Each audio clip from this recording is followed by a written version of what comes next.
Welcome, dear friends, to the enchanting world of words, the Millennium Library. Here, memories take us back to warm nights where grandmothers and mothers wove the most wonderful tales. Our only wish now is for you to listen, to dive deep into the heart of the stories that shaped our minds and souls. We have embarked on this unique project, the Millennium Library, to gather for you a treasure trove of timeless novels and stories, and present them to you with voices full of warmth and sweetness. It is a legacy we are creating together between humanity and artificial intelligence to remain a testament to the power of words and the magic of storytelling throughout the ages. We hope you find in it what delights your souls and enriches your imagination. If this work touches your hearts, we would be delighted if you share it with your loved ones. And remember, your support lies in liking this segment and leaving your comments which illuminate our path. We are here to grow by you and with you. With sincere regards from the Millennium Library.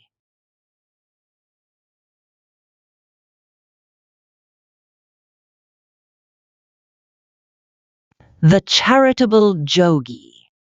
Once there was a very poor man with a large family, and when his eldest son grew up, he tried to arrange a marriage for him. He selected a bride and arranged matters with her relations. But then he found that he had no money to pay for the performance of the marriage ceremonies. So he tried to borrow from his friends and from money lenders, but no one would lend him anything.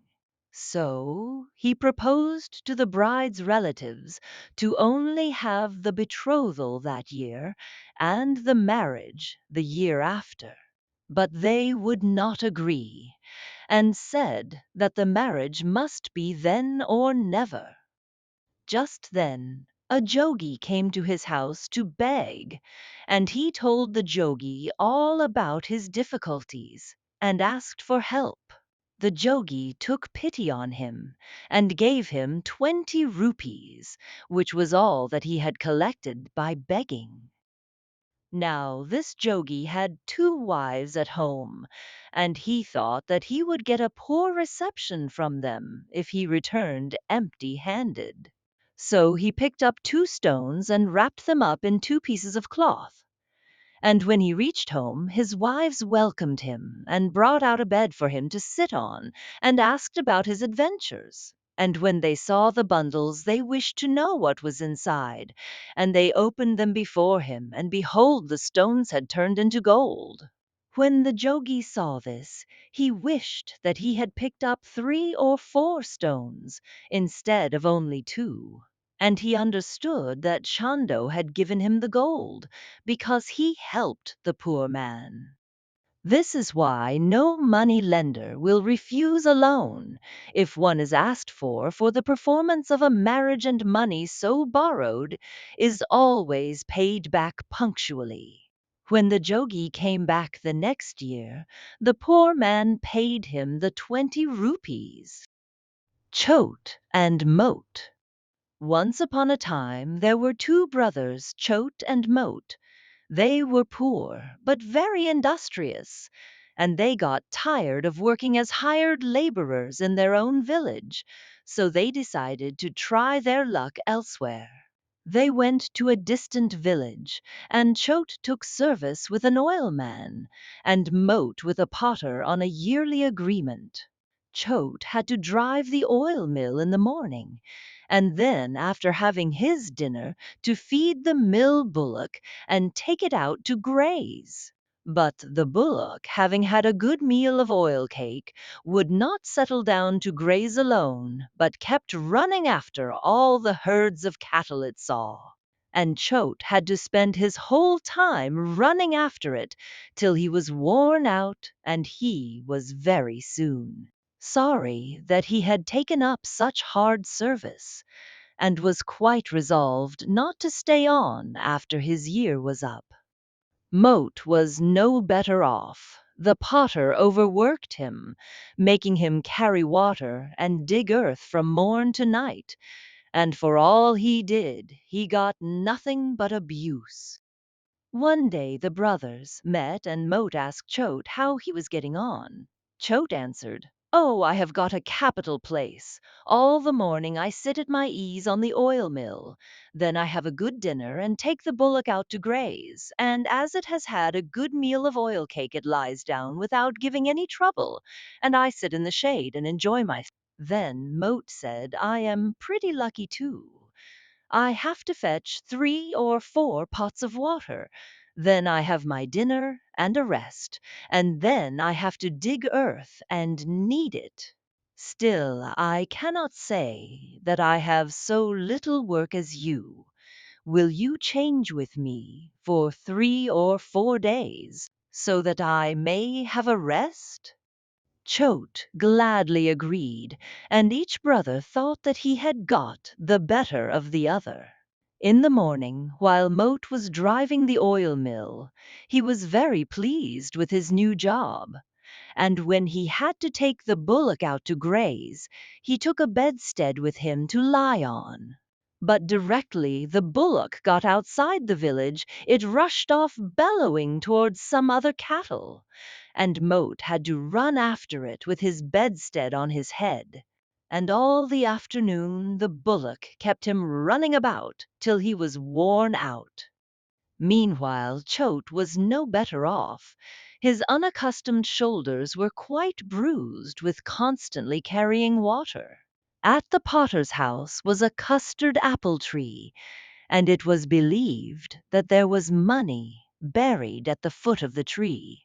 So, as Choate was a stranger, the potter told him to water the earth by the tree to soften it, as it was to be used for pottery. Choate softened the earth and dug it, and as he dug he uncovered pots of rupees, so he covered them up again and dug the earth elsewhere. And at evening he went and proposed to Moat to run away with the money. So at midnight they went and dug it up and ran off home. As they were not pursued, they felt safe after a month or two, so they spent the money in buying land and cattle, and their cultivation prospered, and they became quickly rich. The Daydreamer. Once an oilman was going to market with his pots of oil arranged on a flat basket, and he engaged a santal for 2 annas to carry the basket. And as he went along, the santal thought, with 1 anna I will buy food, and with the other I will buy chickens. And the chickens will grow up and multiply, and then I will sell some of the fowls and eggs, and with the money I will buy goats. And when the goats increase, I will sell some and buy cows, and then I will exchange some of the calves for she buffaloes. When the buffaloes breed, I will sell some and buy land and start cultivation. And then I will marry and have children, and I will hurry back from my work in the fields. And my wife will bring me water, and I will have a rest. And my children will say to me, "Father, be quick and wash your hands for dinner." But I will shake my head and say, "No, not yet." And as he thought about it, he really shook his head, and the basket fell to the ground, and all the pots of oil were smashed. Then the oilman abused him, and said that he must pay 2 rupees for the oil and 1 anna for the pots. But the santal said that he had lost much more than that, and the oilman asked him how that could be. And the santal explained how with his wages he was going to get fowls, and then goats, and then oxen and buffaloes and land, and how he came to spill the basket. And at that the oilman roared with laughter and said, "Well, I have made up the account, and I find that our losses are equal." And so saying, they went their ways laughing. The extortionate sentry.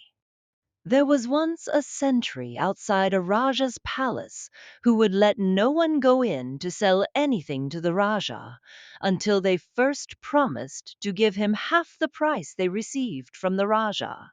And the poor traders had to promise, for their livelihood depended on selling their goods. One day, a fisherman caught an enormous fish, and he thought that if he took it to the Raja, he would get a big price for it. So he went off to the palace. But when he came to the gate, the sentry stopped him and would not let him go in until he promised to give him half of what he got. And after some argument, he had to promise. So he was admitted to the Raja's presence, and when the Raja asked what was the price of the fish, the fisherman said, 100 blows with a stick. The Raja was very astonished and asked the meaning of such a request. Then the fisherman said that the sentry had extorted a promise that he should get half the price, and he wanted him to get 50 blows. At this, the Raja was very angry, and he had the sentry beaten with 100 stripes and dismissed him. The broken friendship. Once upon a time there was a Raja and his Duin, and they each had one son, and the two boys were great friends. And when they grew old enough, they took to hunting, and when they became young men, they were so devoted to the sport that they spent their whole time in pursuit of game. They followed every animal they could find until they killed it, and they shot every bird in the town. Their parents were much distressed at this, for they thought that if their boys spent all their time together hunting, they would grow up unruly and ignorant. So they made up their minds that they must separate the young men, so that they would not be tempted to spend so much time in sport, but would be able to learn something useful. They scolded the youths and told them to give up their friendship and their hunting. But this had no effect. Then the Raja told the villagers that he would reward any one who would break up the friendship, and the villagers tried their best but effected nothing. There was, however, an old woman in the village who one day said, "If the Raja gave me 10 rupees, I would soon put a stop to their friendship." This came to the ears of the Raja, and he exclaimed, "What is 10 rupees to me? Bring the old woman to me, and I will give her 10 rupees, if she can put an end to this friendship." So the old woman was brought trembling before the Raja, and on being questioned undertook to break up the friendship if she were properly rewarded. And when this was promised, she asked for 2 men to be given to her, and she took them to her house, and there she made them sling a bed on a pole, such as is used for carrying a man on a journey, and she hung curtains all round it, and drew them close, and inside, on an old winnowing fan, they put some rotten manure from a dunghill. Then she made the 2 men take up the bed, and she fetched a drum, and she paraded all through the bazaar, beating the drum, with the bed following behind her. She told the 2 carriers not to answer any questions as to what was in the bed. Thus they passed out of the town, and went in the direction in which the 2 young men had gone hunting. When these heard the sound of the drum, and saw the 2 men carrying the bed, they ran up to see what it was, and told the carriers to put it down, that they might look inside. So the bed was put on the ground, and the Raja's son peeped inside the curtain.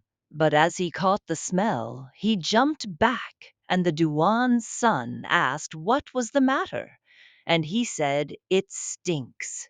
It is dung." The Duan's son would not believe him, and also looked to convince himself. Then they both asked what the meaning of this was. The old woman said that she would explain the meaning of it, but only to one of them, and the one who had heard could tell the other. So she made the carriers take away the bed, and she called the Rajah's son aside, saying, "Come, I will tell you what it means." Then she put her arms round the neck of the Rajah's son, and put her lips to his ear, and pretended to whisper to him. But really she said nothing. Then she let him go and followed the carriers. The Duen's son at once ran to his friend and asked what the old woman had told him. The Rajah's son answered, "She told me nothing at all. She only pretended to whisper." The Duan's son would not believe this, and pressed him to tell, saying, "We have been friends for so long, and have had no secrets from each other. Why won't you tell me this? If you refuse to tell me, there is an end of our friendship." But the Rajah's son persisted that he had been told nothing, and proposed that they should go and ask the old woman if it were not so. But the Duan's son said that that was no good, because the old woman and the Rajah's son had plainly made a plot to keep him in the dark. The quarrel grew hotter and hotter, till at last they parted in anger, and each went to his own home, and from that time their friendship was broken off. And being separated, they gave up hunting and took to useful pursuits. Thus the old woman earned her reward from the Rajah. Conclusion of our journey. And so we reach the conclusion of our journey for today, within the unending worlds of words and the never folding pages of knowledge. We have spent an enjoyable and beneficial time together within the embrace of Millennium Library, where voices meet tales and a new cultural legacy is forged.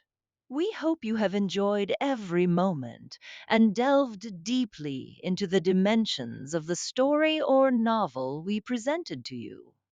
Always remember that this grand edifice, Millennium Library, is the result of a unique collaboration between human creativity and the profound depth of artificial intelligence.